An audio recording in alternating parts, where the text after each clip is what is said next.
those businesses who can steer their business successfully through a crisis like this and focusing on a solid foundation and a solid cash flow, then I believe those businesses are set for a solid future. Also, I think if there's businesses in this situation who are dependent on investment, if they successfully navigate these waters, I think that will be a very strong proof that they have a solid business concept that is ready to grow on the long term.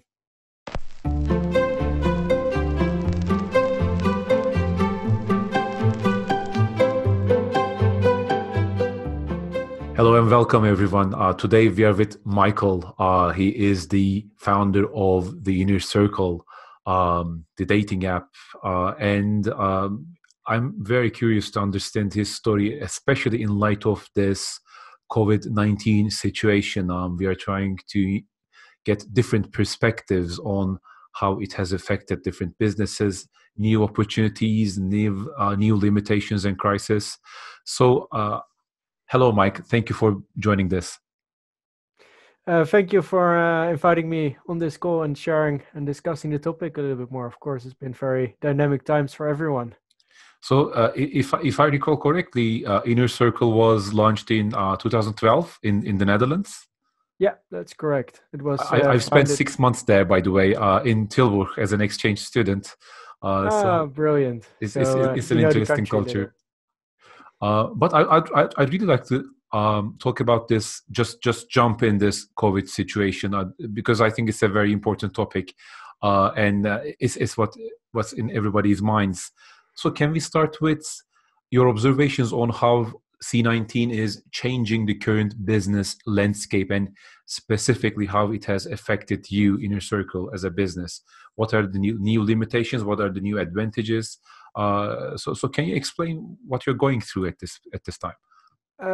For the business side of things, it had a huge impact, as the Inner Circle is about bringing single people together in real life.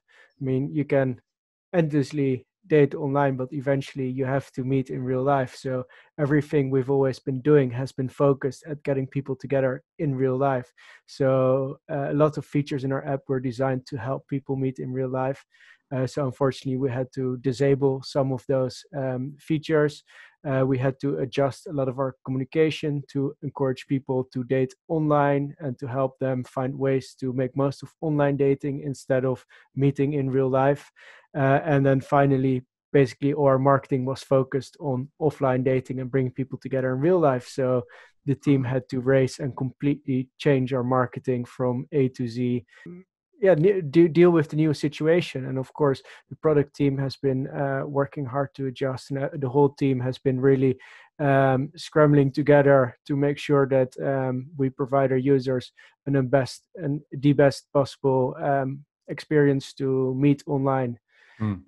Of course, we also organize events globally, and we had to cancel, unfortunately, all our events. These events varied from after-work drinks to immersive theater to summer festivals.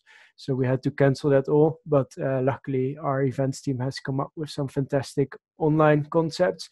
So we are looking to roll out some very exciting online dating events over the next weeks. If you don't mind sharing, I'm curious to what those are. Yeah, well, the first one is already live, which is a pretty simple one, but I think it will be a lot of fun, which is a Netflix party. So we'll be inviting 50 members to join us for a movie, and basically they can all chat together and watch the movie. But Of course, it's a movie that everybody knows. So in this case, our test is with Dirty Dancing. So it's more about the communication and the banter than about the movie itself. Yeah. But I think the movie will provide a lot of good cues for a good banter. Further, we're looking to host online games, for instance, a pub quiz. But all the things we want to do online, they're focused about meeting people. So the activity that we do is the icebreaker to help people meet, whether that's one-on-one or in groups. It always has the focus of providing that informal natural conversation around, for instance, a game. So that can be the pub quiz, it can be board games. We've got lots of exciting ideas that the team is rolling out. Really interesting.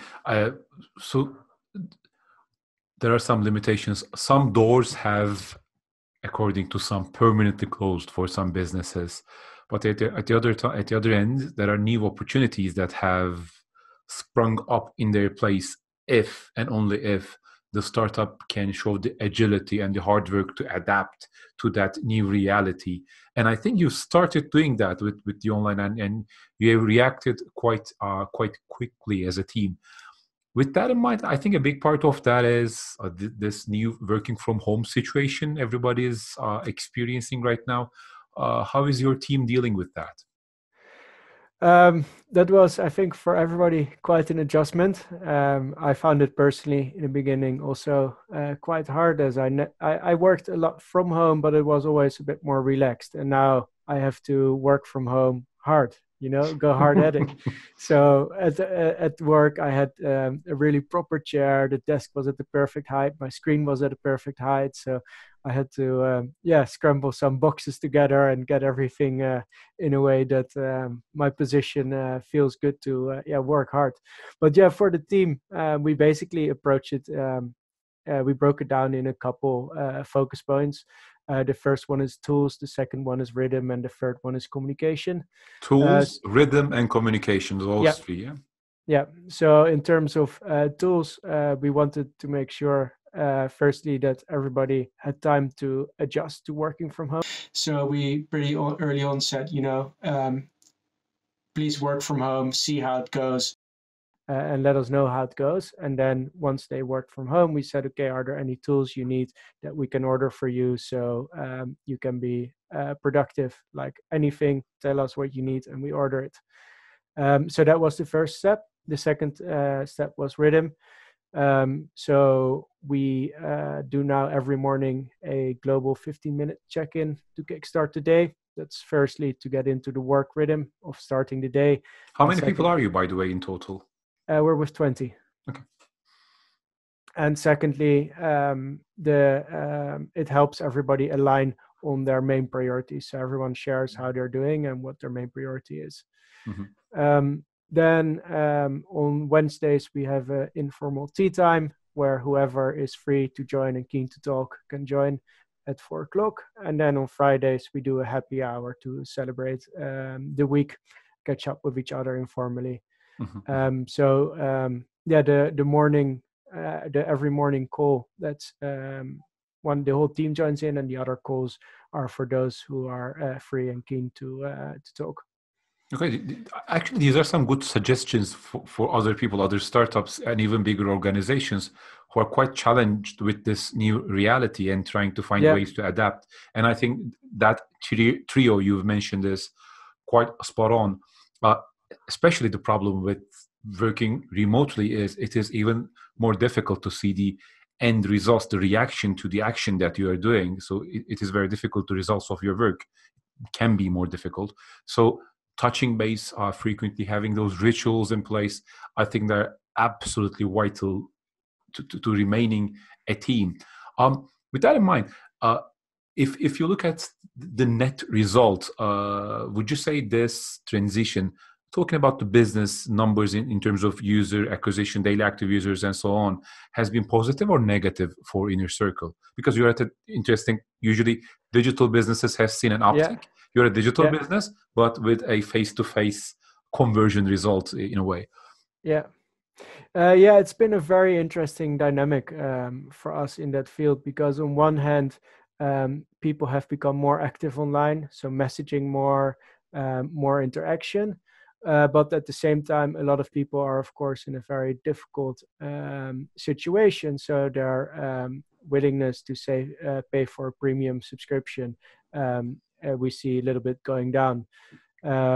And at the same time, of course, we also have to change a lot in our platform to make sure that people get the best and most relevant user experience they can have for dating online and going on dates online. So would you say the net result is either positive, neutral, negative? If you are comfortable sharing with that, of course. Yeah, so in terms of activity, the net result is positive. In terms of conversions to premium subscriptions, it's negative. Okay, I see.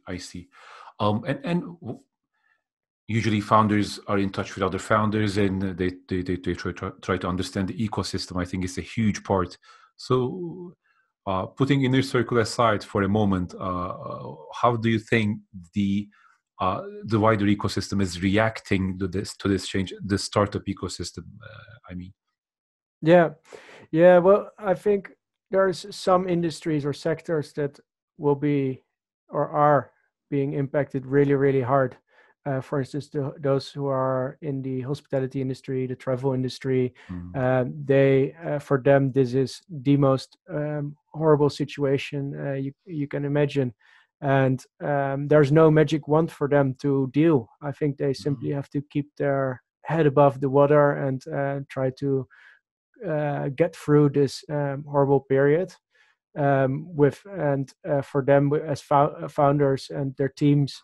I really hope that they will pull through strongly, but it's of course very difficult for them. However, for other companies who may be in a more lucky situation, as for instance being an online business, I believe it is a good challenge because sailing in clear waters is a lot easier than in those businesses who can steer their business successfully through a crisis like this and focusing on a solid foundation and a solid cash flow. Then I believe those businesses are set for a solid future. Also, I think if there's businesses in this situation who are dependent on investment, if they successfully navigate these waters, I think that will be a very strong proof that they have a solid business concept that is ready to grow on the long term. Early profitability for a startup was always a metric that everyone aspired. It was really important, but today is even more important because there is always the option. There is still, but it's much more difficult to get funding and then say we are not profitable, but we are growing at a good rate, and in 2 years we are going to be profitable. That narrative, I don't think it will hold water these days. What do you think? I always really believe in the metrics. So, for instance, we have bootstrapped the inner circle at the launch, and we've never raised any investment. And basically, we've grown off the revenue that we made step by step, grown the team, grown our investments into the platform, into the marketing, and scaled in that way step by step, meaning that we never had that dependence. But I do also believe that we did this because the online dating space is a very competitive space. So we felt in a very competitive space, there's less rush to grow fast, but more focus on building that solid business and carving out our own space within the dating. But I do believe that when you are in a very uncompetitive arena, that it can be the most clever choice to focus on scale, and which would go, of course, at the cost of profitability. But I think also if you then still look at the right metrics, you can still grow it in a sustainable way that, say, investment would drop away, that you then can still continue your business based on the current cash flow. Actually, something I'm curious about. So I've been in a relationship for the last 13 years, if I'm not mistaken. So I have not been a user of dating apps. I've actually missed that trend entirely. And I know that it's a very competitive space. But as this new reality, the COVID situation, is nudging a lot of factors, a lot of behaviors in different ways. So what are your predictions on how it has nudged the way people find dates, find new people to meet, both in terms of friendship, either romantic or non-romantic, looking to the future, maybe 2 or 3 years from now on? Do you think the trajectory has changed, and if so, how? I think Generation Z was already really comfortable with using all the online tools and meeting their friends online and playing games together online, and basically running half their life online. However, for the older generation, I think they were clueless. I mean, they would whenever possible meet in real life. And for instance, we now suddenly see our parents on House Party app and using all these tools, basically originally designed for, I guess, Generation Z, and they're now all trying to figure out how it works, and they seem to be really enjoying it and playing the games and coming up with creative ideas. For instance, a friend of mine, his father turned 80 last weekend, and they organized with the family a online quiz in Kahoot, and they all logged into Zoom and played the quiz with the whole family to celebrate his birthday, and everybody had a fantastic time. And That's a good um, story. normally, probably they would have only celebrated with the birthday with those who are in the country, but now they were also able to celebrate it with all their friends and family who live in foreign countries, and playing it together, having a drink, having a good time. So I think this has really pushed people to explore what's possible online, and I think the things that people work and enjoy will be part of their new social toolkit. I mean, it's interesting. My takeaway from what you said is that for a certain generation Z, the change is not that drastic, but for an older generation that knew about the existence of these tools, but never had the initiative, the must situation to try them out, now they have. So I think we might, as a result of this, see the older generation becoming more involved in digital tools. Yeah. This is actually a point that was made by one of my friends yesterday. I think I read a tweet about it. So a lot of people are doing Instagram Live hosts, but like the situation, it is very much limited to a certain age demographic. And he was mentioning if older people came here, it would actually be really valuable since they could share their experiences as well. Maybe this is, I'm just thinking about this now, it's an interesting idea. That different generations will be more involved in the digital sphere because of this, probably. Yeah, I definitely agree that it has really opened or forced everyone to look online and see how can we live our lives in the digital world, because we now have to stay at home. So let's make most of it. Do you think larger organizations are having a more difficult time than startups?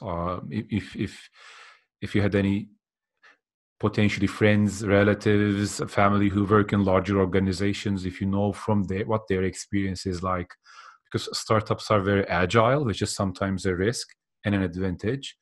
Large organizations have big safes full of money, figuratively speaking, but they are very, very slow to move. So what are your thoughts on that? I can imagine it really depends on the company and company culture. I think a lot of the, say, big internet companies like Microsoft, Facebook, Google, they were already really set up for flexible teams, and they gave their employees, as far as I know, the opportunity to already work remote and things like that. So I think for them it was a not too complex transition. But of course, there's a lot more traditional industries who suddenly have to change their way of work. And I can imagine that for a lot of companies, this has proved a challenge. And also maybe perhaps if the company has been less digital in terms of communication tools and communication channels, because communication is the key thing, I think, to run a company successfully through crisis. And if you were used to always communicate in real life, and suddenly you have to communicate everything digitally, but you don't have the right tools in place and formats in place to have all those conversations, then I think it will be a big challenge. That's really interesting. Thank you for taking the time. I do appreciate this conversation because your perspective is unique.